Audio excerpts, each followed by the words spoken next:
Hello students, इसमें Shaikat senior nursing superintendent NF railway. आज मैं जिस टॉपिक को लेकर आपके पास आया हूँ वो है ESIC. ESIC means employ state insurance corporation. वो ministry of labour government of India, ministry of labour employment and government of India के अंदर पे आते हैं। तो ईएसआईसी बहुत बड़ा वैकेंसीज लेके आए हैं। वो है नर्सिंग ऑफिसर जो थ्रू यूपीएससी रिक्रूट करने वाले हैं। तो उसमें वैकेंसी से 1930 वैकेंसीज।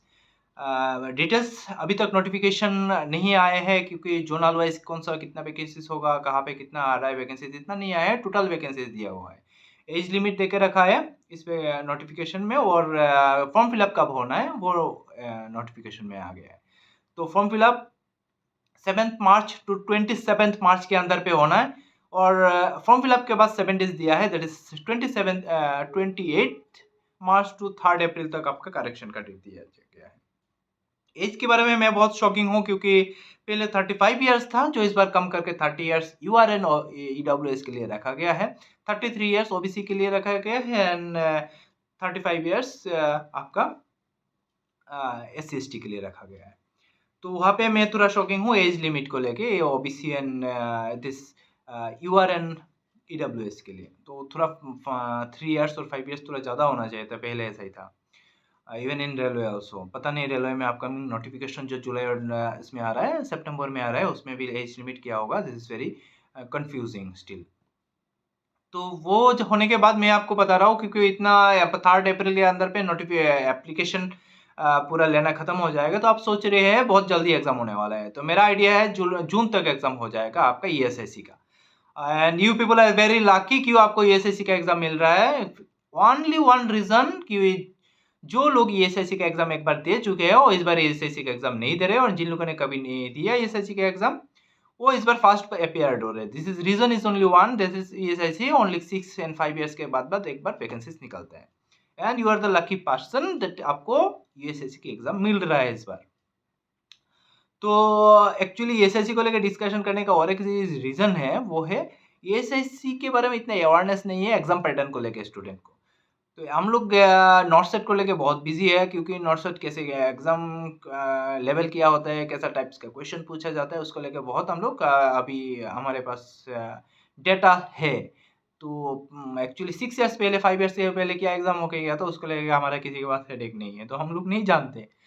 तो आपको मैं बताना चाहता हूँ कि ईएसआईसी जो एग्जाम कंडक्ट कर रहे हैं उसमें 125 मार्क्स का एग्जाम लिया जाएगा आपका, और इसमें 25 मार्क्स एप्टीट्यूड जनरल अवेयरनेस का आएगा, और 100 मार्क्स आपका टेक्निकल सब्जेक्ट के ऊपर आएगा, that is nursing from nursing. 100 questions आपको मिलने वाला है, और एप्टीट्यूड एंड जनरल अवेयरनेस के साथ में आपको 25 मिल रहा है। उसमें 5 मार्क्स का आपका रीजनिंग आएगा। 5 मार्क्स से ज़्यादा 5 to 7 मार्क्स का रीजनिंग आ सकता है। 5 मार्क्स का आपका मैथ आएगा, उसमें इंग्लिश रहेगा, इसमें करंट अफेयर्स रहेगा, जनरल साइंस रहेगा आपका, एंड ऑथर्स के बारे में नाम पूछा जाएगा, आपका बुक्स का नाम पूछा जाएगा। फिर आपको अवार्ड के बारे में और भी करंट जितना सारा अवार्ड है उसको आप बहुत अच्छे से ध्यान देके पढ़ के जाइए, वो पूछा जाएगा। गेम्स जो रिसेंट हुआ है, रिसेंट वाला सब कुछ, और करंट अफेयर्स में बता रहा हूँ, current affairs only 2 months, maximum 3 months, उसके पहले वाला करंट अफेयर कुछ नहीं। और रिसेंटली जो न्यू न्यू आपका मिनिस्टर को चेंज हुआ है, जो जो स्टेट में या सेंट्रल में जो न्यू पोस्ट में आए हैं, या फिर कोई ब्यूरोक्रेट में भी जिन लोगों का न्यू पोस्ट में आया है उन लोगों का ही आएगा। इतना पुराना वाला इतना लेंथी करके पढ़ने का जरूरत नहीं, बहुत ट्रिकी टेक्निक से आप पढ़िए। करंट अफेयर्स मतलब बहुत जल्दी वाला, आपका 5 मंथ पहले वाला कोई नहीं पूछने वाला है। एंड आप ये तो सब्जेक्ट हो गया, लेकिन आपका पैटर्न कैसे होता है एग्जाम का। एग्जाम का पैटर्न होगा मॉडरेट लेवल का।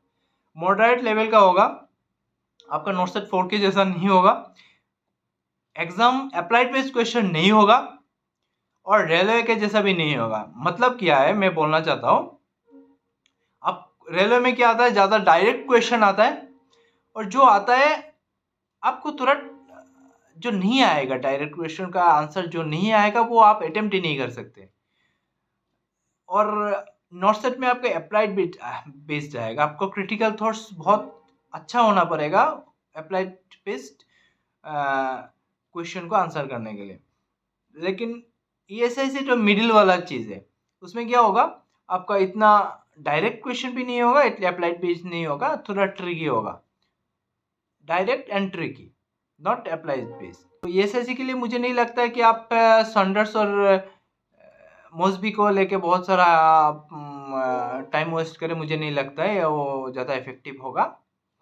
मेरा मानना है आप टारगेट हाई एंड पीआर अदब बहुत ज़्यादा बार रिवाइज करके जाइए।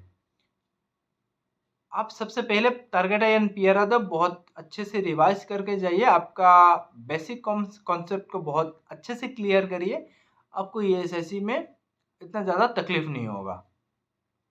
बहुत सारा बुक के साथ मत भागिए, बहुत सारा coaching centre, so many YouTube videos देखने के लिए इतना मत भागिए।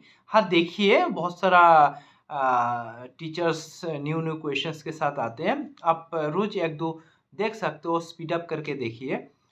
लेकिन आप बहुत सारे बुक्स के साथ भागेंगे तो आपका बेसिक कॉन्सेप्ट क्लियर होने के लिए और ज़्यादा मतलब आप डाइवर्ट हो जाएंगे। आप क्या करें, क्या करना चाहिए, क्या नहीं करना चाहिए, इतना रेस्टलेस हो जाएंगे। और बहुत सारा बड़ा-बड़ा मैराथन क्लास में अटेंड करके पूरा दिन लगा के एक टॉपिक सीख रहे हैं, उसमें फ़ायदा नहीं होगा आपका। तो मुझे लगता है बहुत सारा खुद आप टाइम दीजिए, बुक सिलेक्ट करिए और ज़्यादा बुक सिलेक्ट मत करिए। मैं बहुत बता रहा हूँ, पीआर अदब टारगेट हाई को बहुत बार रिवाइज करके जाइए, आपका ईएसआईसी का एग्ज़ाम अच्छा होने वाला है। और साथ-साथ में आपको एप्टीट्यूड अच्छा करना पड़ेगा, क्योंकि मेन कंपटीशन आपको होगा एप्टीट्यूड में, क्योंकि सेम मार्क्स के साथ देखोगे 500 1000 रुपये का रैंक आ रहा है सेम मार्क्स के साथ-साथ। और तो आप अगर अब सोच रहे हैं कि मैं टेक्निकल सब्जेक्ट बहुत अच्छे से करके जा रहा हूँ, मैं देख लूँगा, मैं तो इतना मैथ नहीं कर रहा हूँ, तो आपको वहाँ पे आप बैकफुट में चले जा सकते हैं। तो मैं आपको बताना चाहता हूँ कि आप एप्टीट्यूड जनरल अवेयरनेस को इतना हल्के में मत लीजिए एसएससी एग्ज़ाम के लिए। All the best everyone.